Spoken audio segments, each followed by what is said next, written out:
Kenapa saya ketika mau makan kurma selalu merasa mual? Diruqyah dulu. Kenapa ya?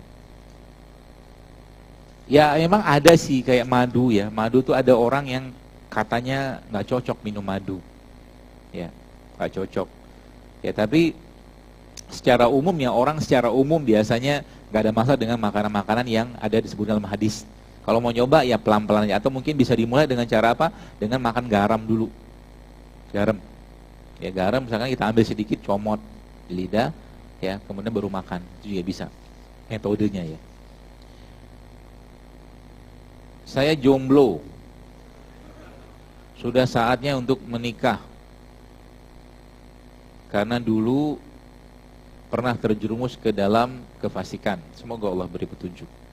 Sehingga gemar melihat hal-hal yang buruk. Saat ini saya sedang berusaha hijrah dan saya rasa sulit sekali, kadang penyakit tersebut sering kambuh dan timbul. Bagaimana caranya saya agar sembuh total? Anda harus berada pada lingkungan yang mensupport Anda. Ya, itu kalau kuncinya tuh. Kalau Anda pengen hijrah, jangan lagi berada pada lingkungan yang dulu.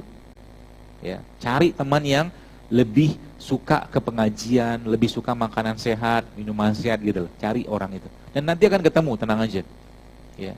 Karena emang pengaruhnya luar biasa. Jadi kalau misalkan Anda sudah hijrah, misalkan beliau sudah hijrah dan masih berada pada satu kos-kosan yang di situ masih banyak na'udzubillah min dzalik maksiat, ya pindah, harus pindah. Uzlah maksudnya. Menyendiri, tempat lain cari yang di situ. Ya. Dan sekarang kan ya banyak komunitas ya, sama teman di Hijrah United kayak begini kan bikin acara. Jadi fokuskan dan perbanyak atau mungkin sibukkan diri Anda dengan hal-hal yang berhubungan dengan kebaikan. Ya, seperti itu.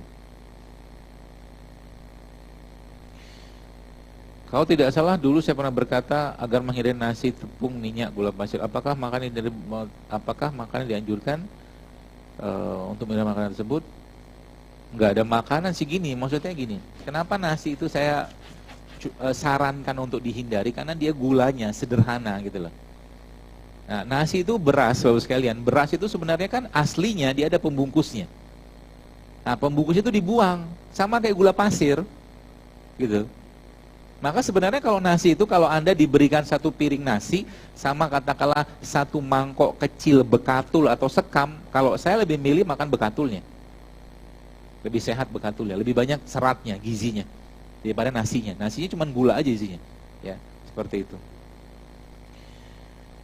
Apakah ada saran untuk ibu menyusui ketika mencoba mengikuti pola-pola yang saya sampaikan, tapi dalam pelaksanaan kepala sering pusing atau lemas? Kalau ibu hamil menyusui, makan aja, ya nggak usah ngikutin banget, karena ini kebanyakan bagi orang-orang yang sudah penuh dengan lemak badannya. Tapi ingat, dikondisikan makanannya. Jadi lemes itu biasanya karena kurang gula, hipoglikemi. Kalau hipoglikemik ya makan kurma, makan buah, gitu ya, atau minum madu, ya seperti itu.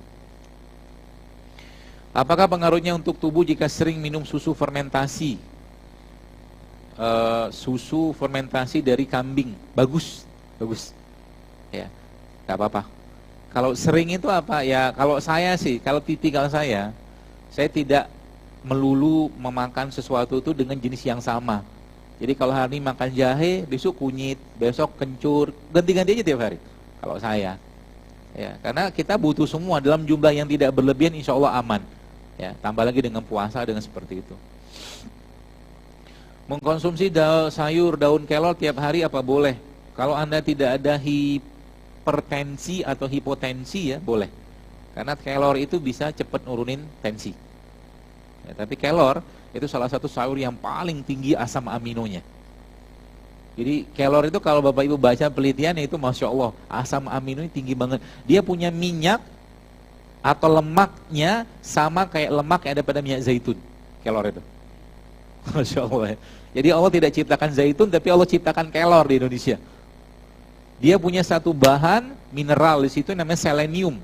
Selenium itu Bapak sekalian, itu salah satu mineral yang berperan untuk anti kanker. Selenium. Ya, itu kelor.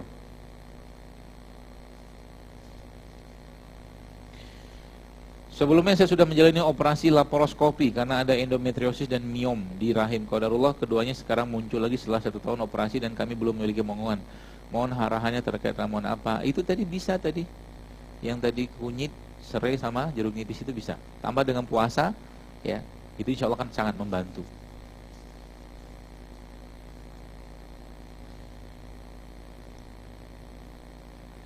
Saya ingin bertanya tentang panduan gizi anak pada usia 8-10 tahun. Karena anak-anak saya cenderung lebih suka pada susu, roti, dan manis-manis. Ya karena Anda belikan. Ya kan? Loh, anak-anak kan nggak bisa beli sendiri. Kenapa dibeliin? Penuhin isi kulkasnya dengan buah-buahan. Nanti dia makan buah. Gitu loh. Orang tua yang punya kuasa, jangan mereka ngontrol kita. Enak aja. Ya. Jadi kalau minta ini nggak sehat, ini nggak sehat. Jadi akhirnya mereka dapat doktrinnya, gitu loh. Kalau terus menerus katakanlah susu, roti, makanan manisnya, Bu, alkohol itu, narkoba itu bikin kecanduan. Makanan nggak sehat juga bikin kecanduan. Dia bahasanya itu ngelok di sini. Nanti Anda yang sudah lama nggak makan mie instan, udah mulai hidup sehat, tiba-tiba dia manggil tuh. Makanlah aku, makanlah aku, makanlah aku. Begitu makanan tuh. Dia ngasih memori gitu. Kita nih orang Indonesia, boleh saya katakan, nggak ada satupun lidah kita yang bebas dari mie instan. Betul? Kena semua, saya pun kena. Masya Allah sekalian. Dan mie instan tuh kan jelas makanan nggak sehat. Ya. Enak mah iya, tapi ingat, tubuh kita, tubuh Anda, tubuh kita nih, kalau dia sudah biasa dengan hidup sehat, kalau ada makanan nggak sehat masuk, dia bereaksi, ngomel dia. Biasa begitu. Coba deh teman-teman yang sudah mulai hidup sehat, coba deh, makan yang nyampah-nyampah sedikit, nggak enak di badan. Beneran. Kalau itu udah bener, ya bahasa saya itu nanti kalau sudah badannya sudah bener, Anda ngelewatin abang-abang atau ibu-ibu yang jual sayur, buah, rempah di pasar tuh senangnya minta ampun. Ketika ngelewatin abang-abang gorengan, nggak terlalu tertarik lagi. Otak kita itu begitu. Jadi kalau sudah terkondisikan atau sudah terhubungkan dengan sesuatu yang sehat, Bapak sekalian, dia minta lagi, minta lagi, minta lagi. Sedemikian juga makanan nggak sehat itu bikin candu, makanan sehat pun bikin candu. Candu yang positif ya, seperti itu. Ya, jadi jangan khawatir. Jadi kalau anak-anak kayak begini apa yang harus Anda kerjakan? Kalau saya pribadi anak-anak dilosin sih, dilosin tapi tetap yang sehat-sehat. Ya. Kalau misalkan anaknya udah terlalu gemuk misalkan, ya berarti kebanyakan nasi misalkan. Ya, kurangi nasinya, batasi nasinya pada dia. Bagaimana tips sehat dan amalan sunnah untuk ibu hamil muda? Banyakin baca Quran. Banyakin baca Quran, banyakin zikir, jangan cemas. Ya. Karena cemas yang dirasakan oleh ibu-ibu hamil akan berefek ke gen anaknya. Ya. Gen anak kita akan bermasalah. Jadi banyakin zikir, banyakin baca Quran, ya, banyakin berbuat baik, sholat sunnah diperbanyak. Jadi waktu hamil gak usah yoga, gak perlu yoga kita sholat aja cukup. Sholat tuh gerakan stretching dan relax yang paling baik. Kenapa ikut-ikutin agama Hindu? Kalau saya sih ya, tapi kalau mau kerjakan silakan. Tapi kalau saya nggak mau, man tasyabbaha biqaumin fahuwa minhu. Barang siapa merujuk suatu kaum, dia kayak mereka. Islam sudah sempurna, ingat, kita nggak butuh macam-macam terapi yang aneh-aneh. Cukup zikir. Bahkan kemarin saya subhanallah, kebetulan ada satu teman cerita, itu Masya Allah sekalian, dia cerita, ternyata orang-orang zaman sekarang ini hati-hati dengan pengobatannya. Hati-hati, saya pesan sekali pada Anda, jangan korbankan akidah kita untuk kesembuhan. Nauzubillah min dzalik, jangan. Sekarang kan lagi heboh-heboh banget tuh berbagai macam pengobatan-pengobatan yang gak jelas itu sumbernya apa. Ya, dengan gaya-gaya yang macam-macam gitu kan. La haula wala quwwata illa billah, dapat sembuh tapi syirik. Ngapain? Ya, mendingan bersabar kalau memang belum ketemu penyakitnya, sabar, banyakin zikir, minta sama Allah petunjuk. Ya, ruqyah dirinya, berbekam, minum madu kayak begini atau rimpang-rimpang. Toh juga, saya katakan toh juga kesehatan atau kesembuhan itu kalau Allah belum berkehendak sembuh, dia tidak akan sembuh. Itu kata kuncinya. Maka kenapa kita tidak kembali kepada Allah saja, minta petunjuk. Lagi sakit, yang kalau nggak emergensi, bertaubat. Rabbana zolamna anfusana, minta betul-betul, ya Allah ampuni aku, ya Allah karena zolim sama. Itu efeknya ke badan kita tuh luar biasa loh. Tubuhnya akhirnya kenapa? Karena sudah ngerti bahwa kita zolim, Allah curahkan rahmat kasih sayang kepada kita. Allah sembuhkan dengan mudah. Karena selama ini kebanyakan apa? Ini sibuk makan ini, herbal ini, obat ini segala macam, lupa sama Tuhannya, bahwa itu nggak menyembuhkan, yang menyembuhkan Allah. Itu Pak Bu. Maka jangan bergantung pada manusia. Teman-teman yang baca penelitian saya kemarin itu, bukan penelitian saya, penelitian yang kemarin itu di UIN Malang itu, yang sel kanker dibacakan murotal Quran itu sebenarnya pilihan. Jadi kalau Anda lagi kena kanker, bolehkah kita berobat dengan Al-Quran? Boleh, itu hak Anda kok. Siapa yang melarang? Tapi harus yakin kan. Apakah kemoterapi menjanjikan kesembuhan? Wallahu alam, kita nggak tahu juga. Mendingan jelas-jelas yang kepada Rob Tuhan yang maha menyembuhkan. Inilah tib nabawi itu kayak begitu, mengembalikan keadaan kesehatan seseorang, penyakitnya ke keimanan yang sejati. Jadi dengan penyakit tadi dia lebih taat, dengan kesehatannya dia lebih baik hubungan sama Allah. Itu yang kita mau inginkan. Gitu. Dan Islam memberikan pedoman yang sangat jelas. Dari sisi tadi saya katakan ada puasa, ya, ada Ramadan, ada Senin Kamis, ada Mubin, ada berbekam, ada lagi kita makanan-makanan kayak begini. Jadi sekarang kalau kita mungkin boleh bercermin pada diri kita, sekalian, banyak masalah kesehatan saat ini terjadi karena kita zolim sama badan kita, mengutamakan nafsu. Itu aja sebenarnya. Kembalilah pada Allah, jaga baik-baik badan ini, jangan mati nyusahin orang.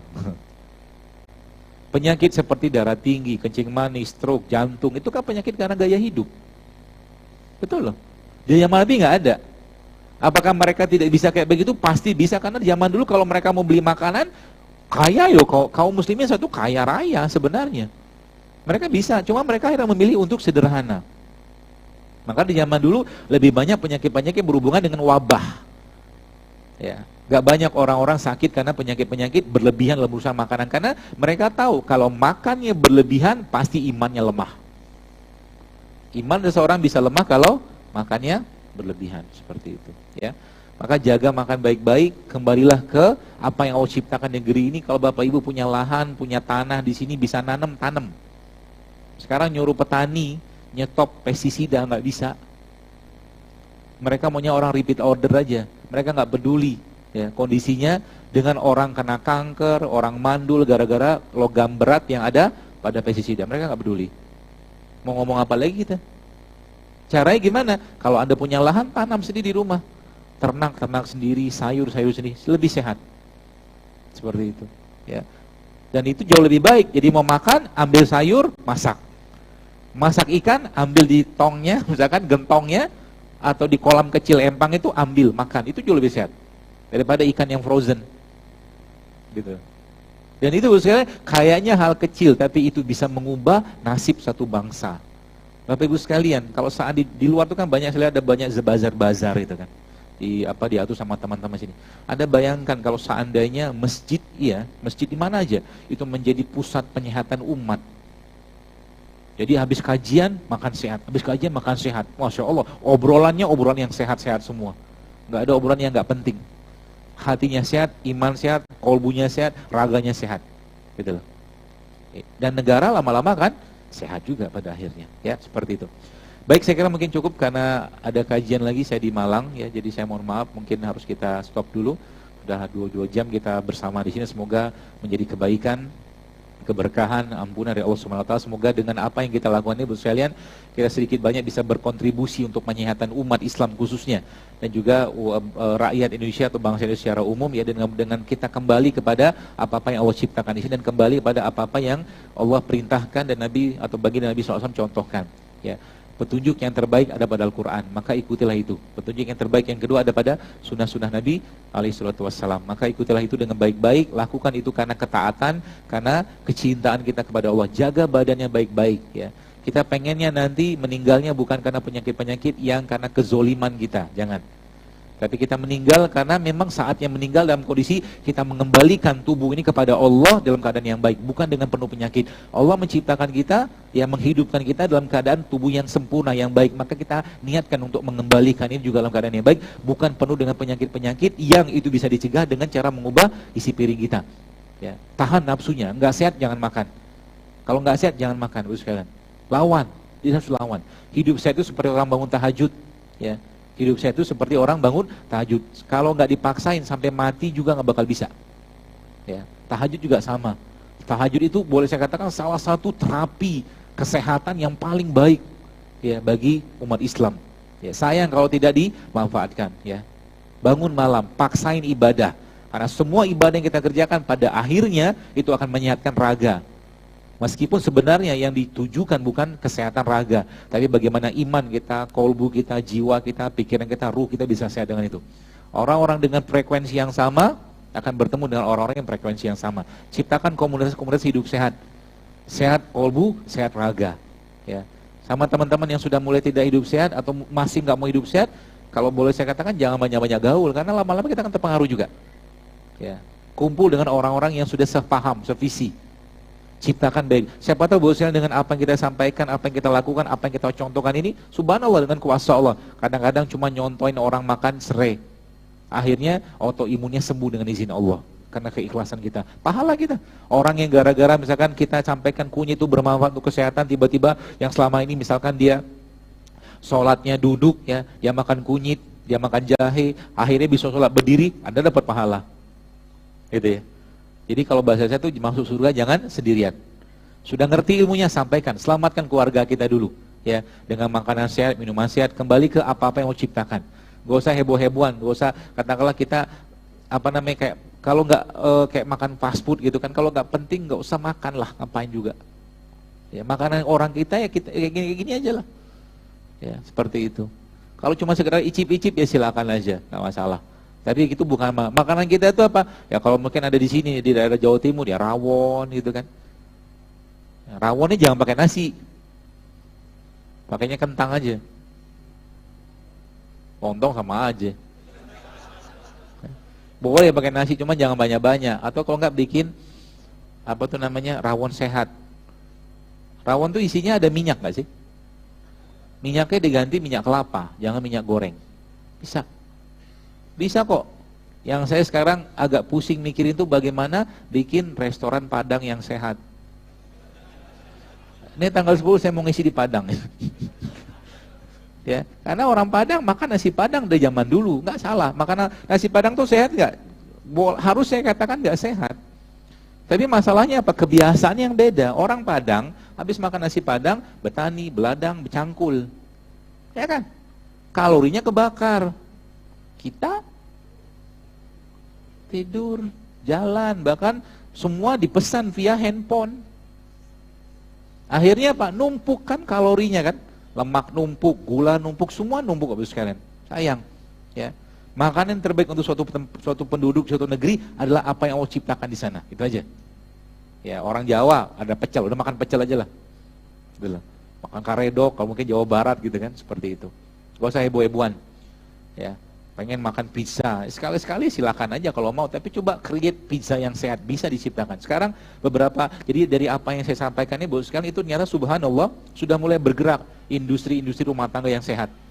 Mereka bikin minuman sehat, makanan sehat, kayak begini kan punya teman-teman nih. Kayak begini nih. Kita butuh kayak begini sekarang. Jadi anak-anak mudanya lebih bangga dengan minuman kayak begini. Ini kali ini bukan minuman, kali ini cuka apel ya. Kayak begini maksud saya. Lebih bangga minum beginian daripada minum soda. Lebih bangga minum beginian daripada minum ya minuman-minuman kemasan gitulah. Ya, seperti itu. Dan itu efeknya apa? Gennya generasi ini akan sehat. Jadi bagi akhwat dan ikhwan yang belum menikah, saran saya jangan nyampah. Jangan makan yang tidak sehat, tidak apa-apa. Kalau Anda makan nggak sehat, minum nggak sehat, Anda sedang mempersiapkan gen yang tidak sehat ke depan nanti. Bicara makanan, bicara gen. Ya, maka ada disiplin ilmu namanya epigenetik. Jadi hati-hati. Satu kurma yang kita makan, dia akan menjadi bagian dari gen kita. Hati-hati. Salah makan, gennya bermasalah. Ya, seperti itu.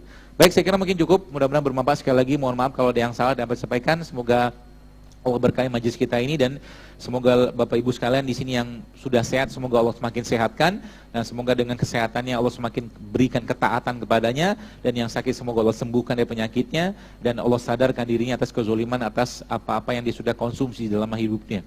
Dan semoga Allah sehatkan negeri ini, sehat raga, sehat kolbu, sehat iman, sehingga Indonesia bisa menjadi contoh bagi negara-negara lain, dan umat Islamnya bisa menjadi contoh sebagai umat yang sehat dengan apa-apa yang sudah diperintahkan Allah dan dicontohkan oleh baginda Nabi alaihi salatu wasallam. Wallahu a'lam bishawab. Assalamualaikum warahmatullahi wabarakatuh.